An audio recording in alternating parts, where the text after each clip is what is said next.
consensus scientifique en substituant la propagande à la vérité par la diffusion d'affirmations dénuées de base scientifique, par la censure et par l'intimidation des médecins et scientifiques qui ont publié des résultats cliniques sur des médicaments éprouvés, ont sauvé des vies par le biais de ces traitements. Ces 17 000 scientifiques et médecins veulent faire émerger la vérité afin que cessent les décisions qu'ils estiment catastrophiques et prises aux dépens d'innocents qui subissent des dommages sanitaires depuis le début de la pandémie. Des dommages qui ont commencé avec la rétention intentionnelle de traitements ambulatoires précoces comme l'hydroxychloroquine, l'ivermectine ou l'azithromycine, pour se poursuivre l'année suivante avec des injections forcées d'un produit qui n'avait pourtant fait ni la preuve de son efficacité, ni l'assurance de sa sécurité lors de son lancement en population générale. Il dénonce également le fait qu'une majorité de la communauté médicale a refusé aux patients le droit humain fondamental de recevoir un véritable consentement éclairé sur les injections expérimentales contre le Covid-19, leur empêchant d'obtenir des informations nécessaires pour comprendre les risques et les avantages des vaccins. Au-delà de la réponse thérapeutique, c'est toute la politique sanitaire qui est touchée, toute la politique sanitaire qui est dénoncée, notamment les enfermements forcés qui nuisent à la santé, à la vie professionnelle des individus et à l'éducation des enfants. Les décisions graves qui ont également porté atteinte aux liens sociaux et familiaux. Ils mettent également en lumière ce qui, pour eux, ne peuvent pas relever d'une simple coïncidence. Le dessin, inscrit dans le livre intitulé « Covid-19 The Great Reset », à savoir faire de l'épidémie de SARS-CoV-2 l'opportunité de réinitialiser l'ensemble de la société, notamment l'ensemble des structures politiques, l'économie et la culture. Ces 17 000 scientifiques et médecins n'hésitent pas à qualifier les actions de cette alliance de crime contre l'humanité.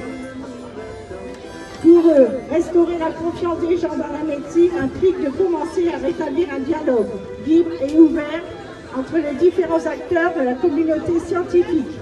Cela passe également par le rétablissement de la relation sacrée entre le médecin et le patient, la réhabilitation des droits médicaux et l'autonomie des patients.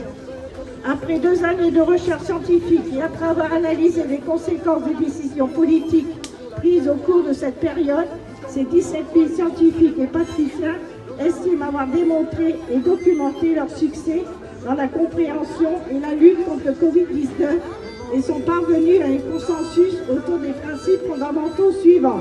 Nous déclarons, et les données le confirment, que les injections thérapies géniques contre le Covid-19 doivent cesser. Nous déclarons que les médecins ne devraient pas être empêchés de prescrire un traitement médical vital. Nous déclarons que l'état d'urgence national qui facilite la corruption et prolonge la pandémie devrait être immédiatement aboli. Nous déclarons que la vie privée médicale ne devrait plus jamais être violée. Nous déclarons que les masques ne sont pas et n'ont jamais été une protection efficace contre un virus respiratoire en suspension dans l'air dans le cadre communautaire. Nous déclarons que le financement et la recherche doivent être mis en place pour les étudier les dommages causés par la vaccination.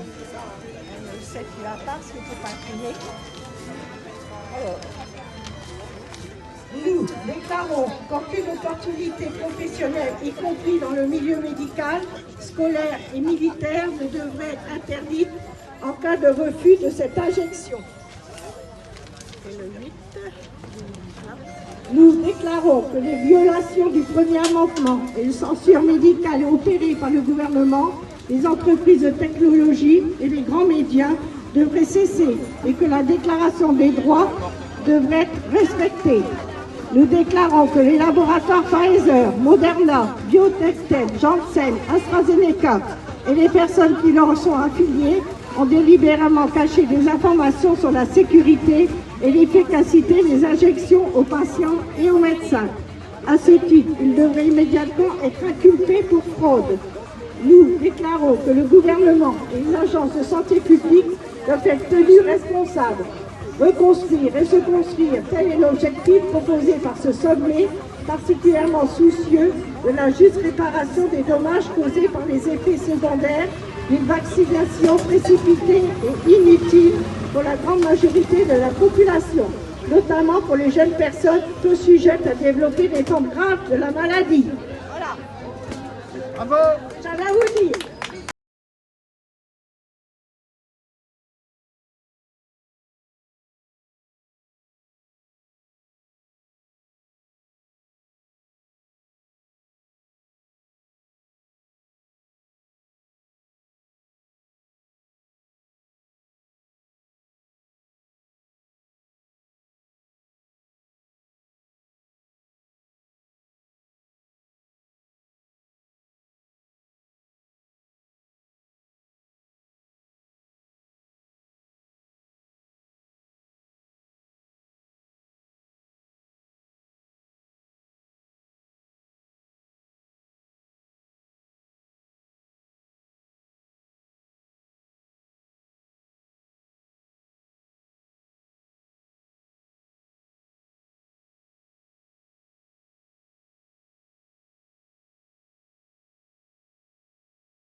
Dans tous les grands magasins et tout ça.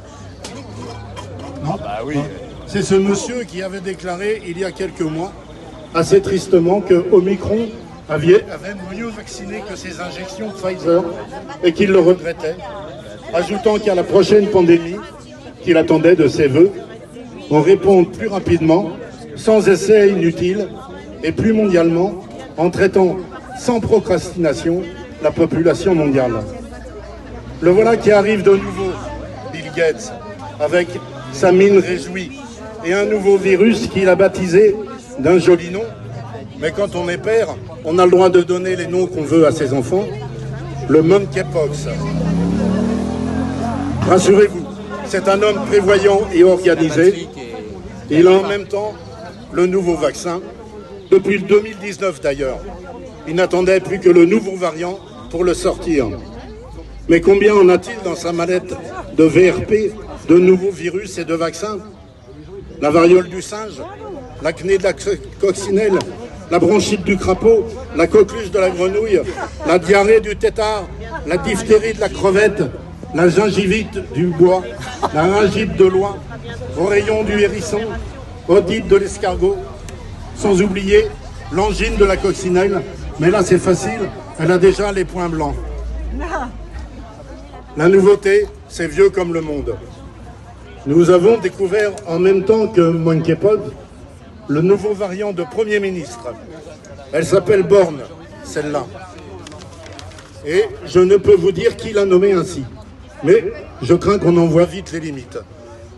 Alors, c'est une vraie nouveauté, elle. Car elle commence par nous dire « Je dirai la vérité aux Français ». Ah, me suis-je dit, parce que j'ai du vocabulaire et toujours un peu tendance à me moquer. Voilà vraiment quelque chose de nouveau, un ministre qui va dire la vérité. L'ancien premier est à peine parti, que celle qui le remplace nous annonce avec fracas qu'elle nous dira la vérité. Puis me suis-je dit, redevenant sérieux, mais de quelle vérité va-t-elle nous parler? Elle ne nous dira pas, je parlerai franchement au Français, je dirai ce que je pense. Non. Elle nous dira qu'elle dira la vérité. La vérité, la seule et unique vérité dont elle aura, de par ses fonctions éminentes, eu la révélation. Est-ce que ce sera la vérité de Bill Gates?